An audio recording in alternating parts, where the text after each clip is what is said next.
Page 30 in the Talmud of Sotah. We continue talking a little bit about the ideas of Tumah and Kodesh and Truma. But actually, here we're going to talk about the idea of Chulin is something that's not Truma, not Kodesh, and not holy from the base of English, not Truma that the Kohanim are eating. But Chulin, regular food that people are eating, could a second level of Tumah make a third level of Tumah in Chulin? So the Gemara says, Rav Asi says, in the name of Rav, other people say Rabba Barisi says in the name of Rav, that he brings several Tanoim that all agree. Rabbi Meir, Rabbi Yossi, Rabbi Yeshua, Rabbi Elazar, Rabbi Eliezer, all believe that the second does not make a third in Chulin, because Rabbi Akiva said it does. So he said in Chulin it doesn't. In Truma, yes. We discussed yesterday, if in Kodesh it can even go to a fourth, but in Chulin, no. So Rab Meir, how do you know Rab Meir? Because Rab Meir says in the Mishnah that whoever has to go to the mikveh from the rabbis, sometimes the rabbis made an extra stringency to certain people to go to the mikveh. No, biblically they're not tamei. So it says he can make something in kodesh tamei, even if he goes to the mikveh. I mean, if he has to go to the mikveh, he can make something truma, puzzle that it can come tamei, he cannot make something else tamei. But a chulin, a meiser, it's not a problem because meiser for the Levites. And the Chacham said Meiser is a problem, but we see that Omer holds that a sheni, a second, and the Chulin cannot make a third. Because definitely someone who has to go from the rabbis is not a Av and not a Rishon, it's a sheni. Rabbi Yossi, we brought earlier, and if you would have held that second can make a third, then we should hold that Truma is more should make a fourth, and Kodesh should make a fifth. Because you see, Rabbi Yossi says that Truma only can make a third, and Kodesh a fourth, so Chulin obviously can only go to two.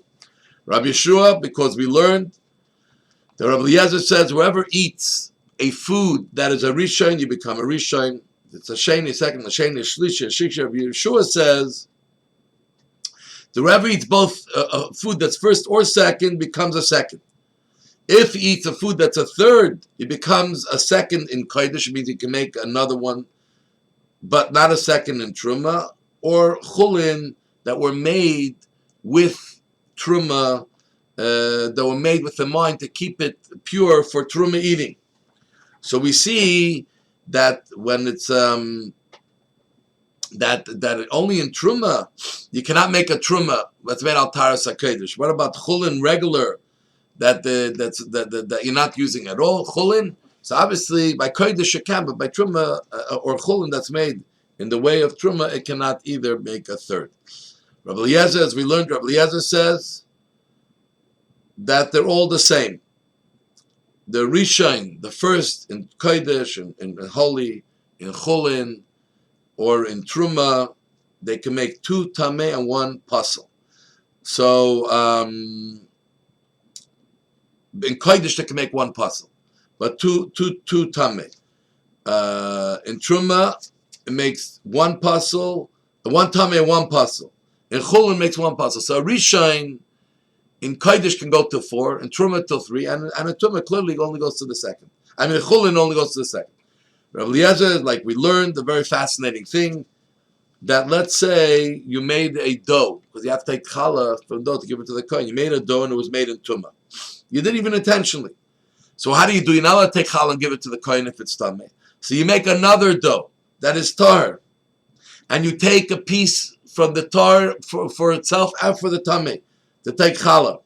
But how can you take from one and another? So you have to connect it. So you take less than a kebeya, less than a size of where generally tumah is transferred through, less than the size of an egg.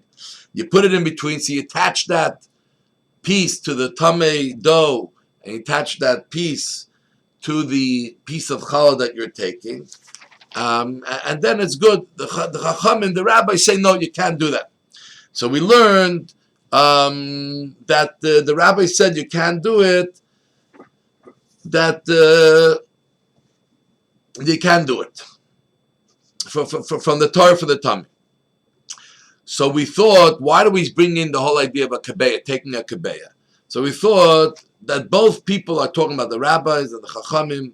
Rabbi Eliezer and Chacham are talking about that the first dough is tameh, but the dough that they took now is not, even though it's going to be taken for challah, it's not yet challah.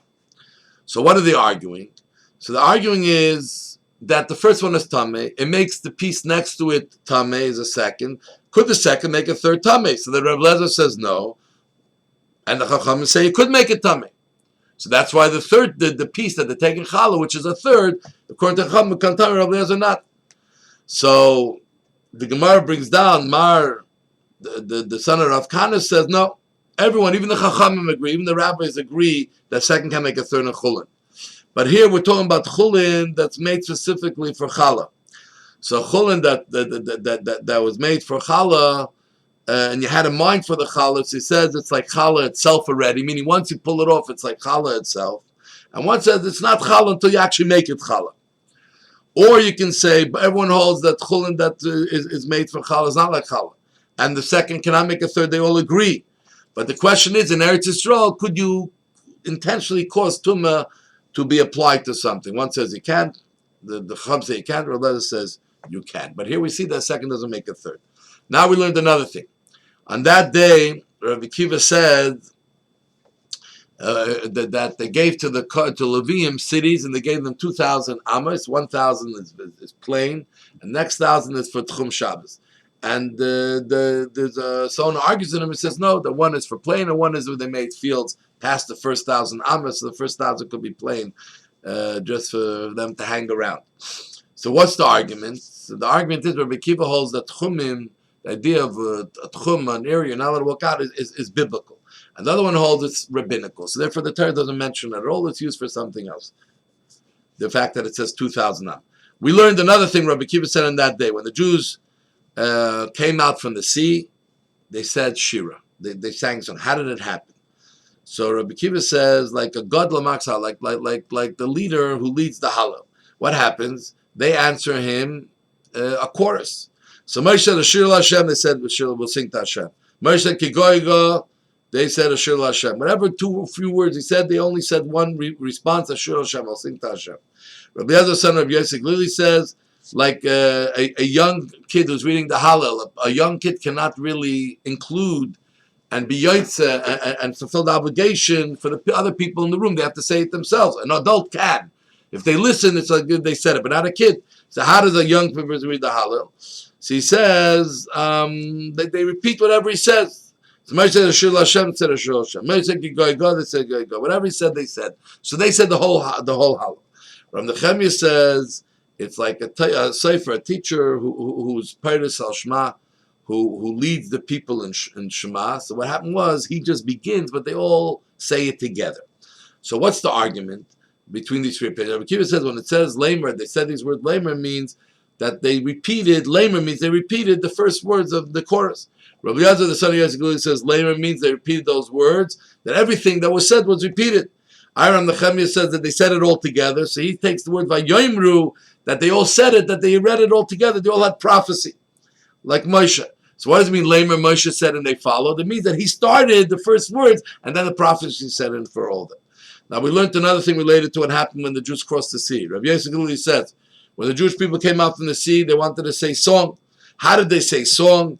So even a little child who was sitting on the mother's laps, or a little baby who was nursing from the mother, when they saw God's presence, the child picked up his head, his neck, lifted it up to look high. The little baby sucking his mother's breast removed himself or herself and looked up to and they said, Zek Caleb Avel, this is my God, and I will exalt him. I will beautify him. How do we know this? Because it says that from the mouths of babes we have found strength. Now Rav Meir said not only that, but even the children in the mother's womb also said Shira. How could that be? Because King David writes, that in the assembly, we what does it mean the assembly? So we say that even those that are included within their mother as a child. But how could they say they saw God? So it said that their stomachs became like a clear glass, and through that they were able to see Hashem. So this is page 30.